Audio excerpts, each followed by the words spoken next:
না, ইতিমধ্যেই আমরা আমাদের রাজ্যে নির্বাচন সম্পন্ন করেছি, লোকসভা নির্বাচনের আমাদের সারা রাজ্য জুড়ে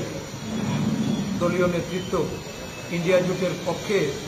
ওনারা নির্বাচনে প্রতিদ্বন্দ্বিতা করেছেন। আগামী 4 তারিখে 4 জুন গণনা হবে। বিশেষ করে গণনা কেন্দ্রগুলিতে আমাদের যারা গণনা কর্মী হিসাবে সেখানে থাকবেন তাদের হয়ে দলীয় নেতৃত্ব তাদের দায়িত্ব কর্তব্য সেগুলি সম্পর্কে আলোচনার মধ্য দিয়ে আমরা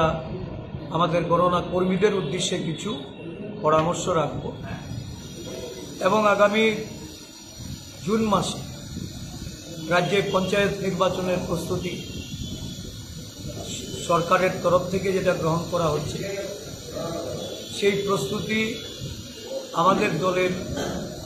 নেতৃত্ব পর্যালোচনা করে কিভাবে এগিয়ে যাওয়া যায়।